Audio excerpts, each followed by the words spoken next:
Alright, it's time to get to work, y'all. Welcome to Street Scores. It's your boy Rico bringing y'all a Redskins game preview and injury report. And y'all know I'm gonna bring them stats too. Let's get it.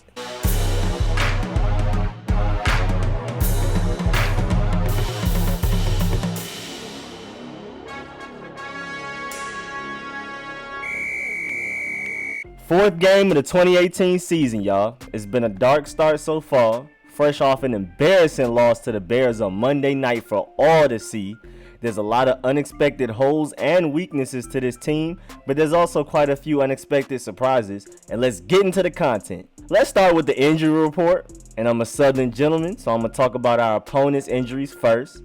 The Giants lost running back Saquon Barkley a little while back, and he is estimated to be out for a couple of months, so of course he won't play on Sunday against us. Linebackers Alec Ogletree and Tay Davis, wide receivers Benny Fowler, Russell Shepard, and Cody Latimer, and defensive tackle Olsen Pierre are all questionable. Linebacker Lorenzo Carter looks to be a full go. Other than Saquon Barkley's injury and Golden Tate's suspension, the Giants have their full arsenal available. Those are the two big hits, but everybody else seems to be alright for Sunday. Maybe a couple of healthy scratches for a few of those folks who are questionable, but generally they pretty straight. Now the Redskins injury report, and it goes a little bit different.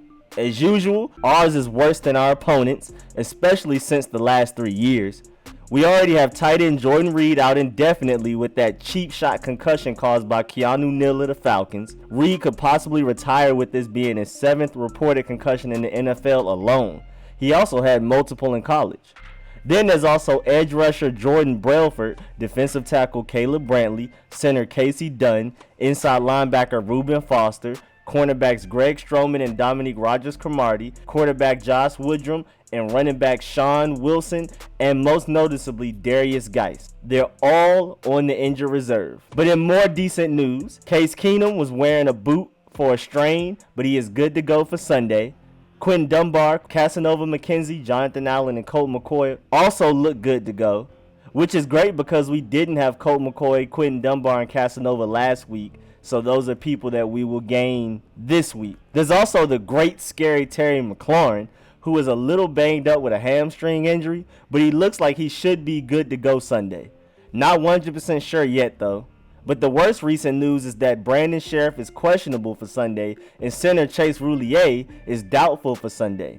So that means Tony Bergstrom will more than likely be starting for us against the Giants. Tragic. Now to the preview. I have 3 big points. I'm going to start with Case Keenum versus Daniel Jones. After Case Keenum had 5 turnovers last week against the Bears, with 1 fumble and 2 interceptions super being his fault, and with him being banged up, I thought we were about to see Dwayne Haskins' NFL debut against Daniel Jones, the battle of the 2 first-round picks.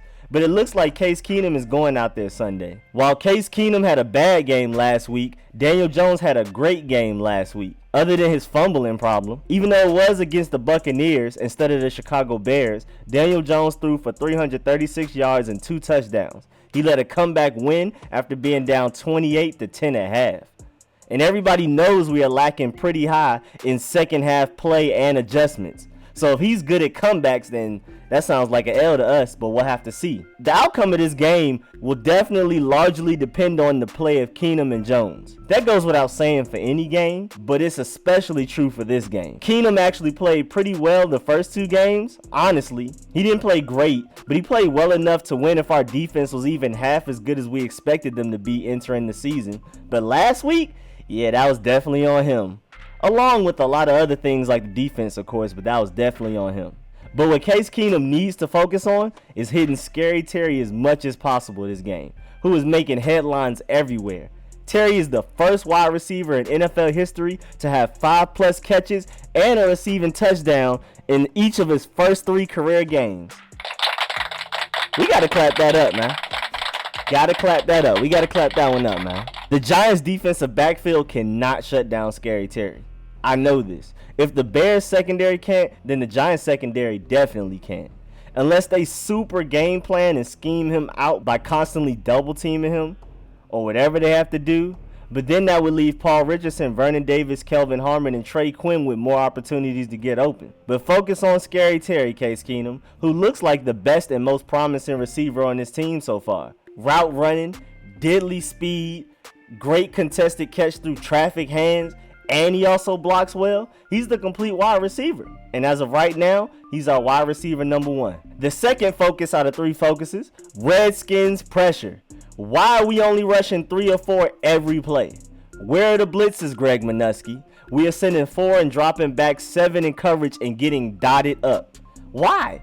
Our corners are not ready for a lot of man coverage. Josh Norman made the Pro Bowl as a zone cover corner. Jimmy Moreland is a rookie. Monte Nicholson isn't as good as we hoped, even though I'm still not sure if it's Minuski's fault or Monte's that Monte looks like this. Even with the 7 guys back there in coverage, they can't cover receivers long enough. They need more pressure to help them out.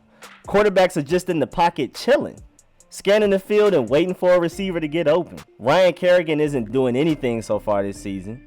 Montez Sweat isn't where we want him to be yet, even though he's had a couple of little flashes. And we can't expect our defensive line to get pressure consistently, especially with Deron Payne, our most disruptive defensive player, getting double teamed all day. So Minuski, drop some blitzes, especially against a rookie like Daniel Jones. Confuse them, have them off balance, have them guessing. Send some cornerbacks, some linebackers, whatever it takes. Mix it up. This cover 1 man with a single high safety and cover 2 man ain't it. It's not working. We've seen it over and over again. The same defense getting dotted up by any quarterback, even Trubisky. Can we please dial up some blitzes? And my last focus of the game, compete versus tank. We really need to audit ourselves, take a nice deep look at our team, and figure out where we're trying to go in the future. Because losing this game would almost certainly result in a losing season worth tanking. I know it's early, week 4, but if we are 0-4, 0-3 in the division with a loss against the not good at all Giants, how can we possibly make the playoffs? At best, we could split with each of our 3 division rivals, and then if we can't beat lower tier teams like the Giants, Jets, or Dolphins, who can we beat? So this game will tell a lot. This game will be a huge pivot in our season's trajectory, and also the franchise's trajectory. Because if we lose to the not good Giants, Jay Gruden's job could very well be in jeopardy. Keenum's starting spot can be in jeopardy. And if our defense allows 30 plus points again, then Greg Minuski's job could super be in jeopardy. Losing to the Giants could lead to big changes amongst the team. So if we want to have a successful season, we have to win the easy ones like this. And not even easy because, first of all, no games are easy in the NFL. And second of all, definitely not easy for a team like us that is 0-3 and is seen as one of the easy teams. We have to win this game if we hope to not throw the whole season away. Unless we can somehow lose to the Giants, but beat teams like the undefeated Lions, the high-powered Packers, the already got our number Cowboys and Eagles, and the tough defenses of the 49ers and Vikings. I highly doubt it, so we have to win the games like this. If we leave this game 0-4, it's looking like a tank season, just being honest. And just for those who care, gotta hit y'all with the stats. The last time we played the Giants, which was in 2018 in December, we got diddy-bopped 40-16. Mark Sanchez just went out there and got himself fired. Josh Johnson tried to make the game respectable, but the Mark Sanchez-led deficit was too much to surmount for Josh Johnson. The offense had almost no starters, first of all. The defense had no chance, with the offense giving the ball back to the Giants often with great field position. We were the most hurt team in the NFL by then, of course. It was dark. They had 19 first downs to our 12. The defense at least did well on third downs. We allowed them to convert 4 of their 13 third downs, while our terrible offense that Josh Johnson tried to redeem converted 2 of our 11 third downs. And I'm pretty sure those 2 were converted by Josh Johnson. I'm just assuming. The Giants threw for 175 yards, ran for 227 yards, totaling 402 yards. The Redskins threw for 204 yards, only ran for 84, totaling 288 miserable yards. The Giants only had 2 penalties for 18 yards, while the Washington backups amassed 15 penalties for 135 yards. Can't even get mad at that. We were bringing in people off the street to start in that game. And the Giants only had 1 turnover, meanwhile the Washington Sanchez's threw 3 interceptions. But surprisingly, we didn't lose the time of possession battle in a landslide. They had the ball for 30 minutes and 9 seconds. We had it for 29 minutes and 51 seconds. I'm very surprised it wasn't way worse than that when I went back to look up the stats for this video. But that's it for this regular season episode of Redskins Report. Thanks for the view. I'm going to keep bringing y'all updates on the Redskins year round. I'm going to bring y'all some Redskins reports, some debate topics, some interesting views, rankings and grades on the team, random details and guides, game previews and reviews like this, and of course, the live streams. Make sure y'all get in them comments and let me know, how do y'all feel about this matchup? What score do you predict for this game? Will the Redskins injuries catch up to them? Should Dwayne Haskins start already? Should the Redskins play to win or tank? Also, like always, make sure you Dolomite fake punch that like button, favorite, subscribe, I'll subscribe back. Most importantly, comment and share. And again, thank y'all for the support. I'll catch y'all later. I'm out.